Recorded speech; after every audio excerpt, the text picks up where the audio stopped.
Hey there, travelers. Before we dive into today's story, drop a comment below telling us where you're tuning in from. Now let's begin our journey into the unknown. I'm going to tell you something that's been eating me alive for the past 3 months. Something that cost me my entire team and left me with questions that keep me awake every night. The brass classified everything, buried it under so many black ink redactions that even I don't know the whole truth anymore. But I need to get this out. I need someone to know what really happened in that frozen hell. My name is Staff Sergeant Devon Redford, and I led a 4-man extraction team into the deepest parts of Siberian wilderness last December. Our mission seemed straightforward enough. Extract Agent Fred Reddick, one of our deep cover operatives who'd been captured 3 weeks prior during a reconnaissance operation near the Russian border.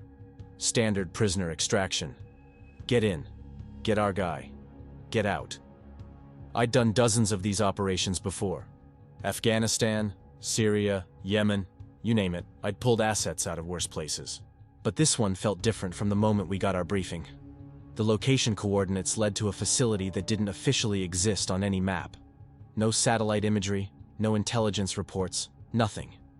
Just GPS coordinates pointing to the middle of nowhere and orders to bring Reddick home alive. The insertion went smooth. We fast-roped from the Black Hawk about 3 clicks out, the rotor wash whipping snow into our faces like frozen razors. The temperature was sitting at -37 Fahrenheit, cold enough to freeze your breath in your lungs if you weren't careful. Corporal Paul Eklund, our demo specialist and the only one who spoke decent Russian, took point alongside Private Pedro Quinn, our youngest team member but hell of a sniper. Sergeant Rick Nielsen brought up the rear, carrying enough firepower to level a city block, including that modified flamethrower unit he'd requisitioned back at base. The prison complex materialized out of the blizzard like something from a nightmare. Concrete walls 20 feet high, razor wire gleaming with ice crystals, guard towers that looked like they'd been built during Stalin's era and never updated. The whole place had this oppressive atmosphere, like the cold itself was trying to warn us away. Jesus, this place gives me the creeps, Quinn whispered through the comm, his breath creating white puffs in the frigid air.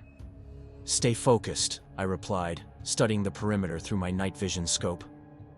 Eklund, talk to me about those sewage tunnels.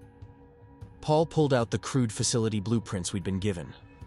Photocopies of photocopies that looked like they'd been drawn by hand decades ago. Entry point should be about 200 meters north of the main gate. Tunnel runs directly under the cell blocks.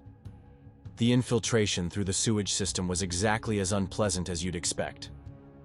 We crawled through frozen pipes barely wide enough for our gear, the smell of human waste and decay so thick it seemed to coat the inside of my mouth. Ice formations jutted from the tunnel walls like teeth, and more than once I heard the distant rumble of something moving in the pipes above us. We emerged in a maintenance area deep beneath the prison. The basement level was a maze of concrete corridors lit by flickering fluorescent lights that cast everything in sickly yellow shadows. Ancient Soviet-era heating pipes ran along the ceiling, dripping condensation that had frozen into stalactites. Our first contact came sooner than expected. A guard rounded the corner, probably doing his rounds, and Quinn dropped him with a suppressed shot to the head before the man could raise an alarm. The body hit the floor with a wet thud that seemed to echo forever in those narrow hallways. 2 more coming, Eklund whispered, pointing down the corridor. We eliminated them silently. Nielsen got one with his knife, I took the other. Professional, clean, efficient. Nothing we hadn't done 100 times before. But as we dragged the bodies into a storage room, I noticed something that made my skin crawl. The guards weren't wearing winter uniforms. They were dressed in what looked like hazmat protection gear underneath their regular clothes. Thick rubber gloves, sealed boots, and each one had a respirator mask hanging from their belt. What the hell are they protecting themselves from down here? Nielsen muttered, holding up one of the respirators. I didn't have an answer, but the unease in my gut was growing stronger with every step we took deeper into that place. The cell block was worse than anything I'd seen in my 15 years of military service. Rows of steel doors lined both sides of a corridor that stretched into darkness. The air was thick with the sounds of human misery, sobbing, muttering in various languages, the occasional scream that would echo off the walls and fade into nothing. But the worst part was the smell. Underneath the expected odors of unwashed bodies and poor sanitation was something else. Something organic and wrong, like meat left to spoil in the heat. It made my eyes water and my stomach clench. We found Reddick in the deepest part of the facility, in a cell that looked different from the others. Reinforced steel bars, multiple locks, chains hanging from the walls like something from a medieval dungeon. When our flashlight beams fell on him, I almost didn't recognize the man from his file photo. Agent Fred Reddick was suspended from the ceiling by heavy iron shackles around his wrists, ankles, and neck. His clothes were torn rags, his body was covered in what looked like burns or some kind of rash, and he was burning up with fever despite the freezing temperature. His breathing was labored, creating clouds of steam in the frigid air, and when he occasionally moved, the chains would rattle with a sound that sent shivers down my spine. "Holy Mother of God," Quinn breathed, staring at the scene. But it was the prisoner in the adjacent cell who really got our attention. An elderly Russian man, probably in his 70s, pressed against the bars separating his cell from Reddick. When he saw us approaching, his eyes went wide with what I can only describe as absolute terror. He started speaking rapidly in Russian, his voice hoarse and desperate. Eklund moved closer to translate, but the old man grabbed the bars with both hands and pulled himself as close as possible to us. "Atskaya gonchaya," he whispered, his voice barely audible but filled with such genuine fear that it made my blood run cold. Eklund's face went pale as he translated. "He's saying, Hellhound. He keeps repeating Hellhound and something about not human anymore." The old man continued babbling, pointing at Reddick and making what looked like the sign of the cross over and over again. His words came faster, more panicked, until finally he retreated to the back of his cell and curled up in the corner, rocking back and forth. "We need to move," I said, trying to shake off the growing dread. "Nielsen, break out the cutting torches." The chains holding Reddick were unlike anything I'd seen in standard prison facilities. Thick iron links that looked hand-forged, secured with locks that appeared to be custom-made. It took Nielsen nearly 20 minutes with the acetylene torch to cut through them, the sparks illuminating Reddick's unconscious face in brief, hellish flashes. As the final chain fell away, Reddick collapsed into Eklund's arms, his body limp and burning with fever. His skin had a strange pallor to it, almost grayish, and when I touched his forehead to check his temperature, it felt like touching a furnace. That's when everything went wrong. The cutting torch must have triggered some kind of alarm system, because suddenly, the entire prison erupted in chaos. Sirens wailed from speakers mounted in the walls. Emergency lights bathed everything in pulsing red, and from somewhere above us came the sound of running feet and shouting voices. But worse than the alarms was the reaction of the other prisoners. Every single cell in that block came alive with screaming, banging, and what sounded like people throwing themselves against their doors with enough force to rattle the steel. The old Russian man who'd warned us about the Hellhound was screaming louder than anyone, his voice rising above the chaos in what sounded like prayers or incantations. "We've got company coming down those stairs," Quinn reported, his rifle trained on the corridor entrance. "Sounds like half the damn facility." I looked down at Reddick in Eklund's arms. Even unconscious, his breathing had changed. It was deeper now, more ragged, and I swear I could hear something else mixed in with each exhale, a sound that was almost like a growl. "Let's move," I ordered. "Nielsen, take point. Eklund, I'll help you with Reddick. Quinn, watch our 6. As we started moving toward our planned exit route, the temperature in the corridor seemed to drop even further. The emergency lights cast everything in a crimson glow that made the ice on the walls look like frozen blood, and with each step we took, I could feel something fundamental shifting in the air around us. The last thing I remember thinking before we reached the stairwell was how Reddick's body seemed to be getting heavier with each step, as if something inside him was growing, expanding, preparing for whatever was about to happen next. The stairwell echoed with the thunderous sounds of Russian guards charging down from multiple levels above us. Their boots created a rhythmic pounding that seemed to shake the very foundations of the ancient prison, and I could hear them shouting coordinates and orders in rapid-fire Russian that Eklund was trying to translate on the fly. "They're sealing all exits," he reported breathlessly, supporting Reddick's limp form. "Something about containment protocols. Devon, they're not just trying to stop us. They're trying to keep something in." Nielsen had taken point with his modified flamethrower unit, the weapon's bulk making our movement through the narrow corridors slower than I would have liked. Every few seconds, Quinn would spin around to cover our retreat, his rifle scope sweeping for targets, but the approaching footsteps suggested we were vastly outnumbered. "How many you counting?" I asked him. "At least 15, maybe 20, Quinn replied, his young face grim with concentration. "They're moving in organized squads, not panicked guards. This is military precision." As we climbed toward the ground level, Reddick's condition began to deteriorate rapidly. What had started as unconsciousness and fever was evolving into something far more disturbing. His breathing became increasingly labored, and each exhale now carried a distinctly animal quality, a guttural rasping that seemed to come from somewhere deep in his chest. But it was the physical changes that made my blood run cold. His skin, which had been pale and clammy when we first found him, was beginning to take on a mottled, grayish hue. Dark veins were becoming visible beneath the surface, creating a web-like pattern across his face and neck. His fingernails, I noticed with growing horror, had grown longer and appeared to be hardening into something resembling claws. "Eklund," I whispered urgently. "Is he running a fever, or is his body temperature actually dropping?" Paul pressed his hand against Reddick's forehead and immediately jerked it back. "Jesus Christ, Devon. He's burning up, but his skin feels wrong. Like touching a corpse that's been left in the sun." We reached the main level of the prison, just as the first wave of guards rounded the corner behind us. Quinn immediately opened fire, his suppressed rifle cutting down 2 of them before the rest dove for cover. The return fire was immediate and overwhelming, automatic weapons spraying bullets that chipped concrete from the walls around us and filled the air with deadly fragments. "This way!" Nielsen shouted, gesturing toward what looked like a service corridor. "We can't go back the way we came." As we dragged Reddick's increasingly heavy form toward the corridor, I noticed that the other prisoners had gone completely silent. The screaming and banging that had erupted when the alarms first sounded had stopped abruptly, replaced by an eerie quiet that was somehow more unnerving than the chaos had been. The service corridor led to what appeared to be an old storage area filled with boxes of supplies and abandoned equipment.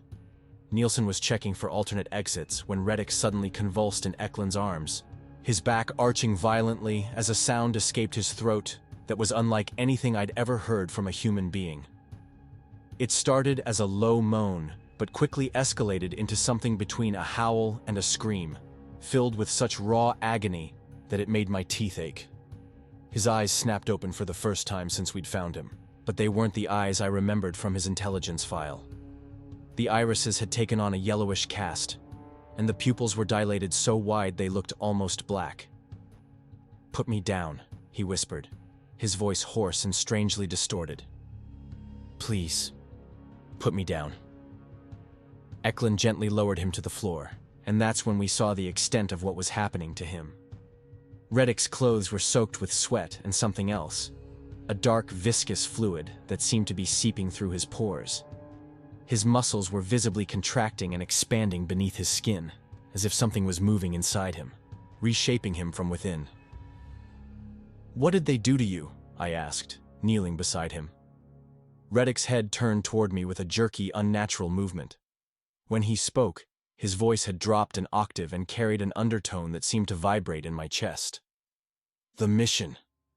In Kazakhstan." He gasped between ragged breaths.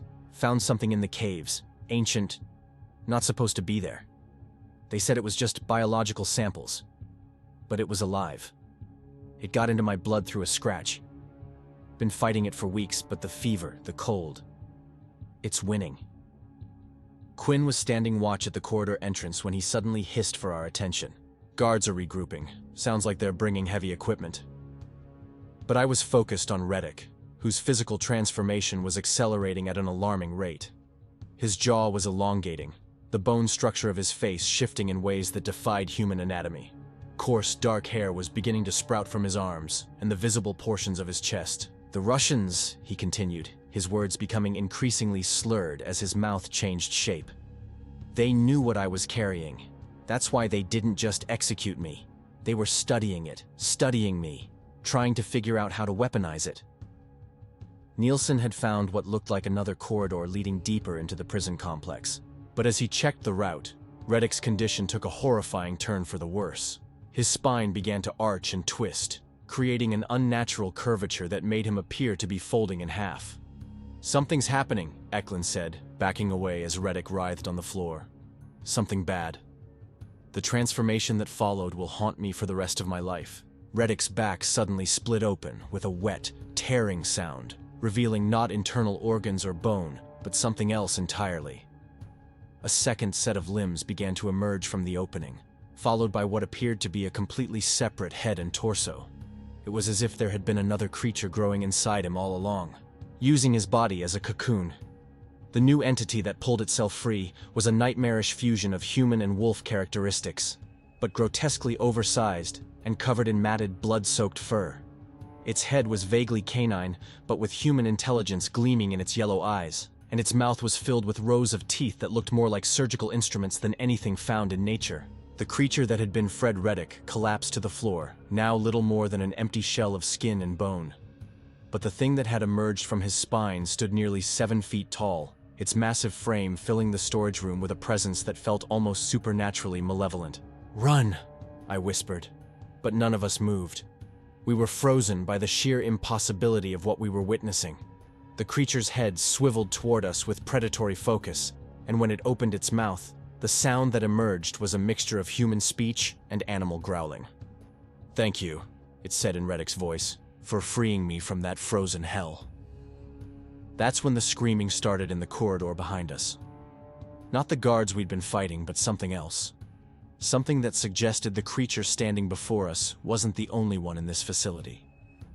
Quinn was the first to break from our paralysis, raising his rifle and putting 3 rounds center mass into the creature's chest. The bullets struck with wet impacts, but instead of dropping, the thing merely looked down at the wounds with what appeared to be mild curiosity. "Conventional weapons won't work," Nielsen said grimly, hefting his flamethrower. "But let's see how it likes fire." The creature tilted its massive head, studying Nielsen's weapon with the calculating intelligence of something that understood exactly what it was facing. Then it smiled, revealing those surgical blade teeth, and began to advance. "You brought exactly what I was hoping for," it said in that distorted version of Reddick's voice. "I've been so very cold for so very long." Nielsen opened fire with the flamethrower, sending a stream of burning fuel across the storage room. The creature moved with impossible speed, leaping to one side and then bounding off the walls like some kind of oversized, predatory spider. The flames followed its movement, igniting boxes and equipment, but never quite making contact with their intended target. "It's too fast!" Nielsen shouted, adjusting his aim as the creature circled us with increasing speed. The thing that had been Reddick paused in its movement, crouching on its haunches in a way that was distinctly non-human. When it spoke again, its voice had lost all traces of Reddick's human inflection. "Your friend's memories are quite useful," it said. "I know about your extraction route, your backup plans, your equipment limitations. But most importantly, I know how you think, how you fight, how you die." It was then that we heard the sound that made my heart sink into my stomach. From somewhere in the prison above us came a chorus of howls. Not human, not quite animal, but something in between. The creature before us wasn't alone. "How many?" I asked, though I wasn't sure I wanted to know the answer. The creature's grin widened, showing even more of those terrible teeth. "Every prisoner in this facility has been infected for months. The Russians were so proud of their containment protocols, but they didn't understand what they were really dealing with. We've been waiting, growing stronger, preparing for the right moment." Quinn backed toward what looked like the storage room's rear exit, his rifle still trained on the creature. "Devon, we need to go. Now." But as he spoke, we heard the sound of heavy boots and panicked shouting echoing through the facility. The Russian guards were mobilizing, but from the terror in their voices, it was clear they had never encountered anything like what we were facing. The creature that had been Reddick stood up to its full height, its massive form casting shadows that seemed to move independently in the flickering light from Nielsen's flames. "The infection spreads through deep blood contact," it explained conversationally, as if discussing the weather. "Scratches, bites, open wounds that reach the bloodstream. Your friend Reddick lasted longer than most. 3 weeks of fighting the change in those caves. But the cold, the stress, the isolation, it all helped the process along." Nielsen managed to land a glancing blow with the flamethrower, singing the creature's arm, It howled in pain and anger, a sound that was immediately answered by howls from throughout the facility. "You can't kill me easily," the creature snarled, its conversational tone replaced by pure predatory rage. "And once you're infected, you'll understand what I've become. What you'll become." That's when the lights went out, plunged by the creature's massive hand destroying the electrical panel. We were cast into absolute darkness, except for the glow from Nielsen's pilot light. In the darkness, we could hear the creature moving, its claws clicking against the concrete floor as it repositioned itself for an attack. "Night vision," I whispered to my team. But even as I switched on my own equipment, I realized that the creature's eyes were glowing with their own internal light, giving it a significant advantage in the darkness. The attack came from above. The creature had somehow climbed onto the ceiling and dropped down directly onto Quinn, who screamed as claws raked across his back, tearing through his tactical gear like paper. Nielsen immediately spun the flamethrower toward the sound, but in the confusion, he couldn't get a clear shot without hitting Quinn. I drew my sidearm and emptied the magazine in the direction of the creature, more to drive it back than with any hope of causing significant damage. The muzzle flashes illuminated brief, nightmarish glimpses of the fight, Quinn struggling beneath the creature's massive bulk, claws and teeth seeking vital organs.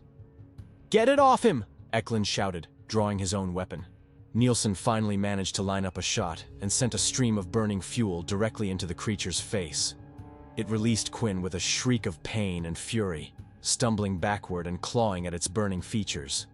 Quinn rolled away, blood streaming from multiple wounds across his back and arms. "It's fast," he gasped. "Faster than anything human. And strong. Christ, it's strong."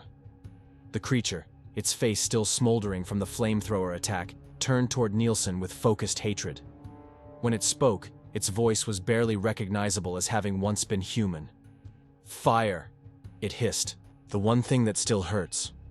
But you can't burn us all, and you can't escape. This facility is sealed. No one gets out until every human inside has been infected." From the corridors around us came the sound of approaching footsteps, not the organized march of guards, but the irregular loping gait of things that were no longer entirely bound by human limitations of movement. "How many prisoners were in this place?" I asked Eklund. "According to the intelligence briefing, 237. The creature that had been Reddick laughed, a sound like breaking glass mixed with animal growling. "I am alone, yes. But I am enough. The others in this prison are just ordinary prisoners. Humans who have no idea what they're sharing this place with. Only I carry the gift from those ancient caves." As if summoned by its words, we heard Russian guards shouting orders somewhere in the distance, followed by the distinctive sound of automatic weapons fire. But the gunfire was sporadic, panicked, suggesting they were firing at shadows and echoes rather than organized targets. Nielsen raised his flamethrower, and I could see by the gauge that his fuel was running low. We had maybe 30 seconds of fire left, and this single creature was more dangerous than an entire squad of enemy soldiers. "The rear corridor," I ordered. "Quinn, can you move?" He nodded, blood loss making him pale but determination keeping him on his feet. "I can move. Question is, can we get past that thing and reach the exit before it catches us?" The answer came sooner than expected. The creature attacked with inhuman speed, leaping directly at Nielsen with its claws extended. Nielsen swept the flamethrower in a wide arc, creating a barrier of fire that forced the creature to change direction mid-leap, but the storage room was too small for extended maneuvering. "Go! Go! Go!" I shouted, pushing Quinn toward the rear corridor. As my team moved toward the exit, I found myself face to face with the creature that had been Fred Reddick. In the light from the flames, I could see that the burns on its face were already healing, the flesh regenerating at a speed that defied medical understanding. "This isn't over," it said in that distorted voice. "I know your scent now. I know your tactics. And I know exactly how long it takes for the infection to take hold once it enters your bloodstream. You won't make it out of Siberia before the change begins." I looked down at my hands and arms, checking for any scratches or cuts I might have missed. There, on my left forearm, was a thin line of blood, where one of the creature's claws had found its mark during the fight. The scratch was small, barely noticeable, but as I stared at it, I could swear I felt something moving beneath the skin. We ran through the ancient corridors of that Siberian prison like men possessed, our boots echoing off stone walls that had witnessed decades of human suffering. Behind us, I could hear the creature that had been Fred Reddick pursuing us with a loping gait that seemed to cover ground faster than our desperate sprint. The scratch on my forearm burned like acid, and with each heartbeat, I could swear I felt something pulsing beneath the skin. Quinn was leaving a trail of blood from his wounds, but he kept pace with grim determination.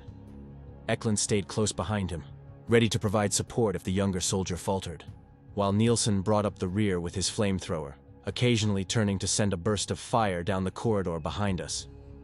"There!" Eklund pointed toward a heavy steel door marked with Cyrillic letters. "Emergency exit, I think." We reached the door to find it secured with a massive deadbolt lock that looked like it hadn't been opened in years. Frost had formed around the edges, and when Nielsen tried to force it, the metal didn't budge. "Stand back," he said, preparing to use the last of his flamethrower fuel on the lock mechanism. That's when we heard it, a sound that made my blood freeze in my veins. The creature had stopped pursuing us directly, and was instead moving through the parallel corridor system. I could hear its claws clicking against stone as it searched for another route to reach us, using what remained of Reddick's knowledge of the prison layout. "It's not following our path," Quinn said, pressing his ear to the wall. "It's using the heating tunnels. Those old Soviet prisons have maintenance corridors running between the main passages." The answer came with a thunderous crash as the creature burst through a weakened section of wall where decades of moisture had deteriorated the mortar.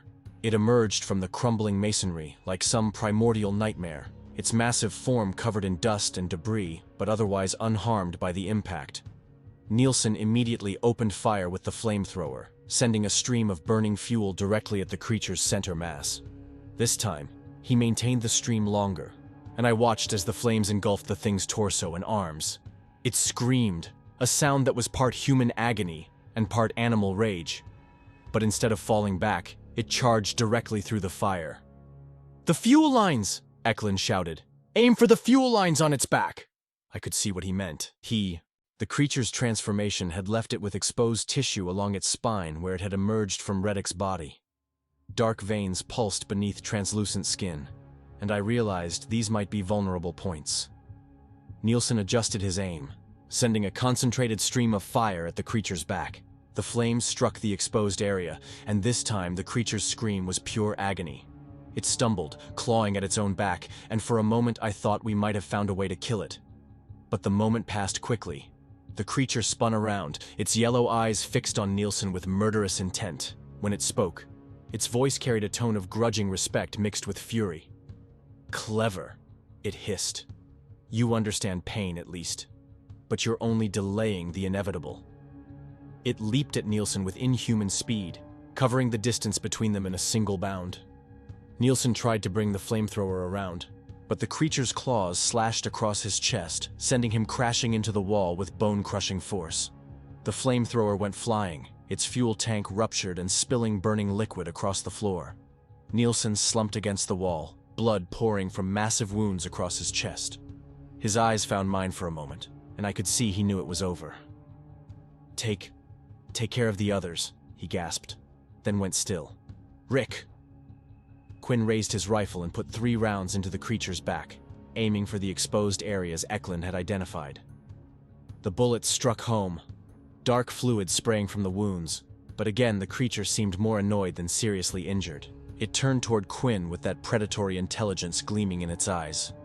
"Your turn, young one." That's when I made a decision that probably saved Quinn's life, but may have doomed my own. I drew my combat knife and launched myself at the creature from behind, driving the blade deep into one of the exposed areas along its spine. The creature's reaction was immediate and violent. It spun around, one massive claw catching me across the ribs and sending me sprawling across the floor. But the knife had done real damage. Dark, viscous fluid was pouring from the wound, and the creature's movements had become noticeably less coordinated. "The spine!" I shouted to my team as I rolled away from another swipe of its claws.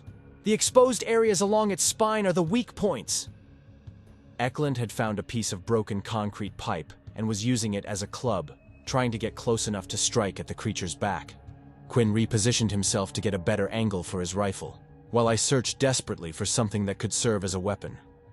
The creature seemed to realize it was being systematically targeted and began moving with more caution, keeping its back against the wall and forcing us to approach from the front where its claws and teeth could do maximum damage. "You cannot win," it said, its voice becoming more distorted as the spinal fluid continued to leak from my knife wound. "Even if you kill this body, the infection is already spreading. Your friend here," it gestured at me with one bloody claw, "will begin to change within hours." I looked down at my forearm, where the scratch had now swollen and taken on a dark, mottled appearance. The skin around the wound felt hot to the touch, and I could see dark lines spreading outward like infection tracking up my arm. "How long?" I asked, though I wasn't sure I wanted to know the answer. The creature smiled with those surgical blade teeth. 12 to 18 hours for the initial symptoms. Fever, disorientation, muscle spasms. Then the real fun begins. Your bones will start to reshape themselves, your muscles will tear and regrow, and your mind, well, let's just say you'll have new perspectives on hunger and violence. I had managed to soak a piece of Nielsen's torn shirt in the spilled flamethrower fuel. Using a lighter from my kit, I created a makeshift torch and began advancing on the creature from its blind side. "Paul," I called out to Eklund, my voice steady despite the terror. "Keep it talking. Keep it focused on you." I understood his plan immediately. What was in those caves in Kazakhstan? What did Reddick really find? The creature's eyes took on a distant look, as if accessing memories that didn't entirely belong to it. Ancient things. Older than your species. Older than most of the life on this planet. They came from somewhere else. Somewhere cold and dark. And they've been waiting in those caves for the right host to carry them back into the world. "Aliens?" Quinn asked, maintaining his rifle sight on the creature's exposed spine. "Not exactly," the creature replied. "Think of them as biological tools. Weapons designed to infiltrate and transform existing life forms into something more suitable for their creators' purposes. Your friend Reddick was an excellent test subject. Strong, intelligent, with enough survival instinct to last through the initial transformation." I was now directly behind the creature, my improvised torch ready to strike. But as I raised it, the creature's head swiveled around with an owl-like rotation that should have been impossible for any vertebrate. "Did you really think I couldn't smell the burning fuel?" it asked with amusement. Before I could react, the creature's arm extended backward with serpentine flexibility, catching me around the throat and lifting me off the ground.